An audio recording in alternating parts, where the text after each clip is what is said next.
start with a purely procedural question. I have colleagues who write very fine articles in 2 drafts.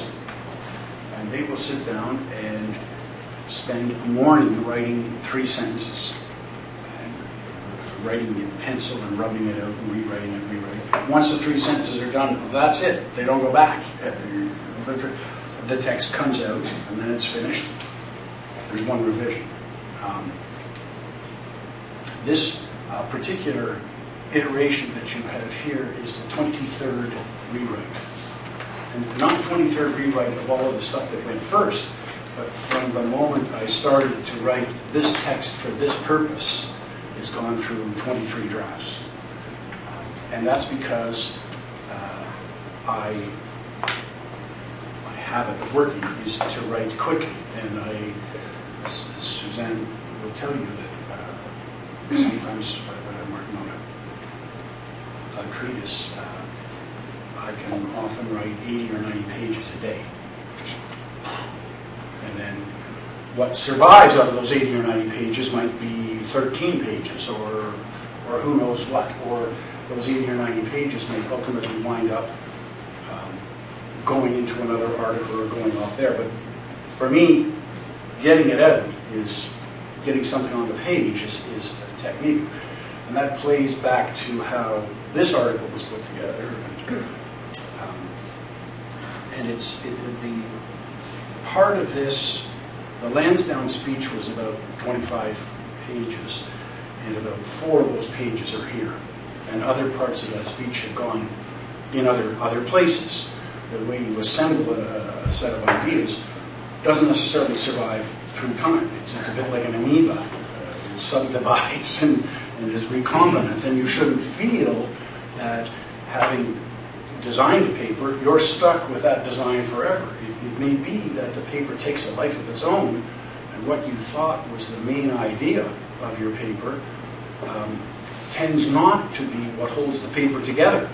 And another idea emerges, and that becomes the pole around which you do further work. And that's approximately what happened here, was that a throwaway in the custom-made paper became the excuse to begin to work, and the throwaway was just a line in that paper that was about the way that practices remake statutes was approximately like the way religious rites remake doctrine, Talmud and Torah type issue. And then that got me into a lot of research and curiosity about what the relationship of a text to a practice was. And I happened to be reading the New York Review of Books about 4 years ago, and it was a review article about how the invention of the printing press changed the way in which Christian, the Christian Bible got disseminated and changed the language of dissemination. All of a sudden, the whole idea opened up around that. And that practices, in a conversation with Sally Mary, she told me about this wonderful documentary about Grand Island cricket.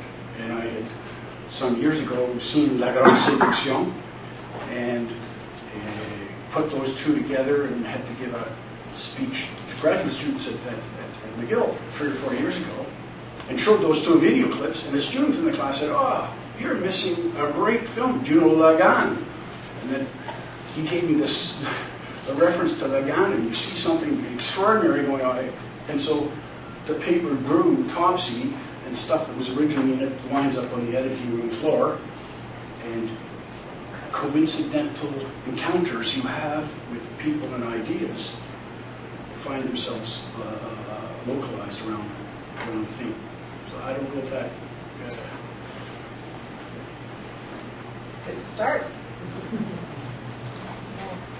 I enjoyed the article very much and found it definitely took me out of the intellectual shallow end where I normally wade.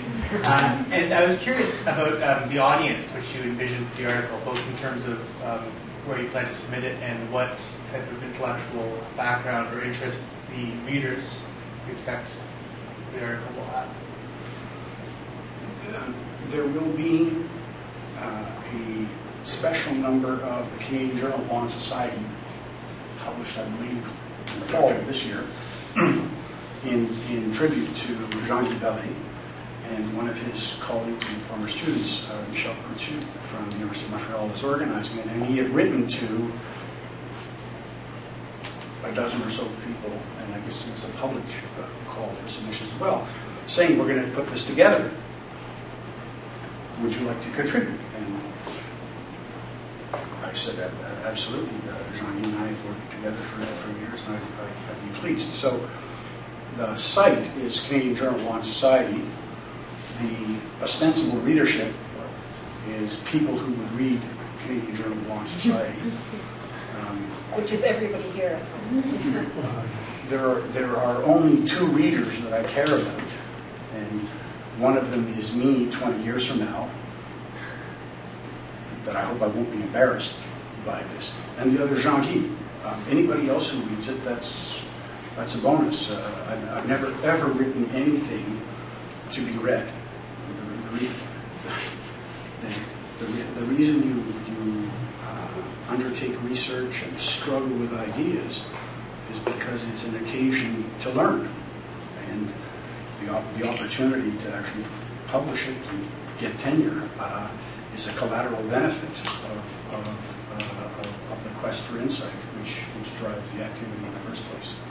So I don't have a particular audience in view. I don't even know whether they'll accept it. You submit it, and you go through the review process. And did that answer your question, or did I It did, misinterpret your question? Yeah, no, it did. And I only asked because there were references to intellectual traditions which were beyond me.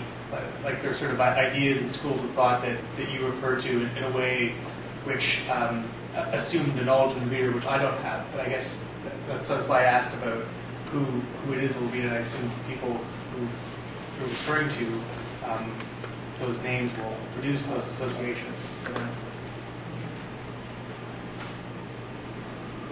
I think that Rod certainly, one thing that Rod does in some of his other texts is, if you're interested, you can read more, and then there'll be a list of articles. Is that something that would that help you with this piece? Because would that be something that would be interesting if you thought that you could go out and find a conversation that you felt that he was having?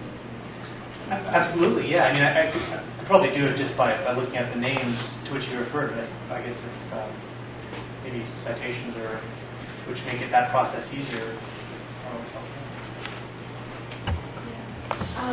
Well, throughout while reading the paper, I was thinking of the larger story of really power and resistance. And one thing I found that, yes, when you bring out the concept of the legislation or the written statutes and how they are taken as authoritative, and that suppresses kind of the legal plurality.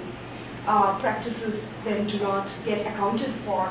But I was thinking about oral traditions and, for example, a lot of developing societies where, like say, villages in India or societies like that, oral traditions are there, but even they are extremely rigid, and it's not easy for practices to get reflected in those. And they're also a story of power, because you get these elders who are supposed to be the custodians of that, right? And they are usually the powerful men, the elders of that society.